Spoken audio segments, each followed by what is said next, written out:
안녕하세요, 여러분. 어느 순간에 여러분들과 함께 사회복지 현장 실습 세미나의 종결 시간이 만들어졌습니다. 여러분들 어떻습니까? 현장 실습을 하는 과정에서 여러분들이 무엇을 좀 알면 좋을까 고민하다가 이렇게 몇 가지를 만들어 봤는데요. 현장 실습을 종결하는 시간이 되었을 때 아마 많은 생각을 하게 됩니다. 내가 이 기관을 선택했을 때 처음에는 어떠한 상황에서 어떻게 변해야 될지, 또는 내가 만나봤던 실습 지도자에 대한 생각이 전과 후가 달라질 수도 있고요. 그리고 그 기관을 이용하시는 이용자에 대한 생각도 전과 후가 달라지게 됩니다. 그런데 여기서 꼭 부탁드리고 싶은 거는 현장 실습을 종결하는 과정에서 내가 무엇을 마무리하면 좋을까를 고민해 봤으면 좋겠습니다. 그런 과정이 여러분들에게 한층 성장할 수 있는 기회가 될 거라 생각 들고요.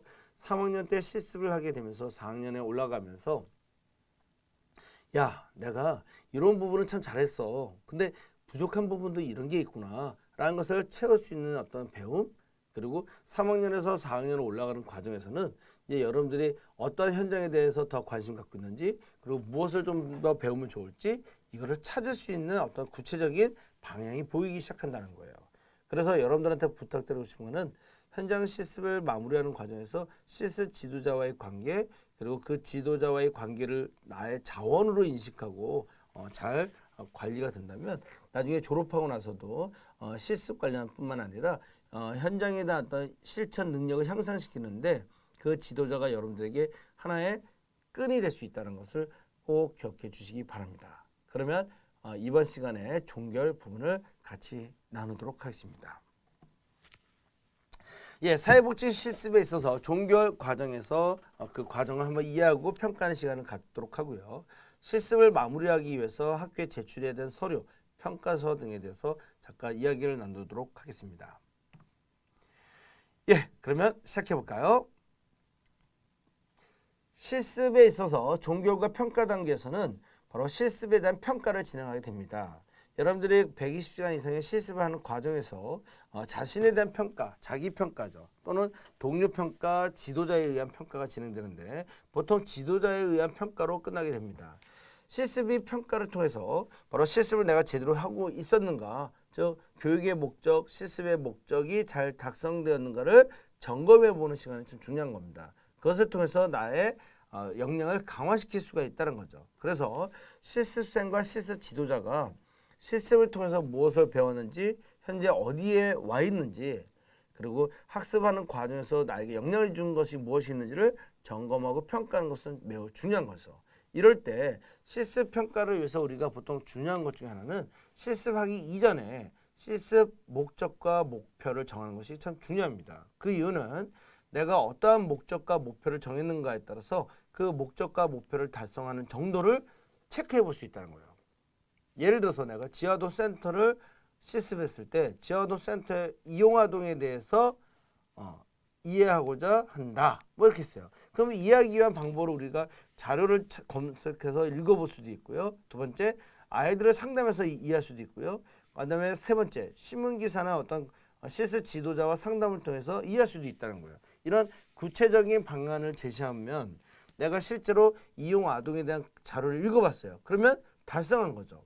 이런 것들을 체크할 수 있게끔 한다면 아마 여러분들의 실습 평가가 좀 더 명확하게, 구체적으로, 객관적으로 만들어지지 않을까 생각됩니다. 다음에 실습생과 실습 지도자가 이제까지 학습한 과정에 대해서 점검하는 시간이 되고요. 내가 좀 알아야 될 기술과 학습 욕구가 무엇인지를 개념화할 수 있다는 거. 그 다음에 평가 결과를 통해서 기관과 학교, 실습생 사이의 어떤 책임성에 대한 형식을 제공하기도 하고요. 영구적인 실습생에 대한 기록을 제공하기도 합니다. 그래서 여러분들이 실습이 끝나고 나면 실습 평가서가, 실습생 평가서가 학교로 오게 되거나 여러분들한테 우편 봉투에 넣어서 봉한 다음에 여러분들한테 전달하게 되는데요. 실습생 평가서를 보게 되면 어떻습니까? 야, 나는 정말 완벽하게 잘했어 라고 하지만 안 좋은 경우도 있고요. 나는 잘 못했다고 생각했는데 실습 지도자가 나를 긍정적으로 평가해서 실습생 평가서가 좋은 결과가 나오기도 합니다. 그래서 우리가 실습 평가가 어떻게 진행되는지 잠깐 보게 되는데요. 첫 번째, 프로그램을 진행하거나 실습 참여에 대한 평가를 진행합니다. 그러다 보니까 객관적으로 과학적이고 입증될 수 있도록 작성해야 되는데 실습 기간 동안에 나는 어떠한 영역에 취약했는지 그리고 무엇을 보완해야 될지를 한번 생각해 보시기 바랍니다. 실제로 종결 보고회 때는요. 실습생들이 모여갖고 자신의 실습 경험들을 발표하는 시간을 갖도록 합니다. 그래서 우리가 실습 기말 보고회를 갖게 되는데 여러분도 마찬가지로 실습하는 동안에 무엇을 생각하게 되는지를 발표할 수 있도록 하는 것도 중요하겠죠. 그 다음에 자신에 대한 평가인데 바로 슈퍼바이저와 선배 사회복지사를 통한 피드백은 매우 중요합니다. 그러다 보니까 실습 기간 동안에 자신에 대한 평가, 슈퍼바이저 평가가 어떠한 차이가 있었는지를 한번 보고요. 그 이유는 무엇인지를 한번 생각해 보는 게 중요한 겁니다. 그 다음에 실습 종결 보고회를 통해서 평가를 하기도 하는데요. 저 실습이 마무리하기 날에 실습 종결 보고회를 갖게 됩니다. 그러면서 슈퍼바이저와 기관 선배 사회복지사들 앞에서 실습에 대한 자신의 어떤 생각들을 발표하는 시간을 갖게 되는데 이를 통해서 어떤 지지하고 격려하는 전의 의식을 경험할 수 있도록 하고요. 실습 기간에 내가 처음 세웠던 목적과 목표가 어느 정도 달성됐는가 그리고 실습하면서 사전과 사후가 어떠한 느낌의 변화가 있는지를 점검해보고 발표해보면 정말 가치 있는 배움의 시간이 되지 않을까 생각됩니다.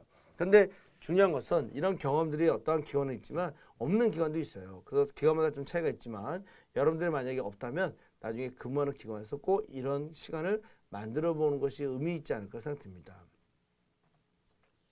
그 다음에 실습 기관과 학교에 대한 평가를 쓰게 되는데요. 미래 사회복지사를 양성하기 위해서 좋은 실습 교육을 위해서 실습 기관과 학교에 대한 평가를 작성하게 되고요. 현장 실습 교육이 긍정적 변화를 가져올 수 있도록 교육 과정에 객관적으로 전달하는 것이 참 중요합니다. 그래서 우리가 실습 기관과 학교에 대해서 이야기하고 싶은 것이 있는지 어떠한 이야기를 전달하면 좋을지를 후배들을 위해서 좀 더 뭔가 변화될 것이 있다고 하면 그런 부분들을 작성해 주시면 좋을 것 같고요.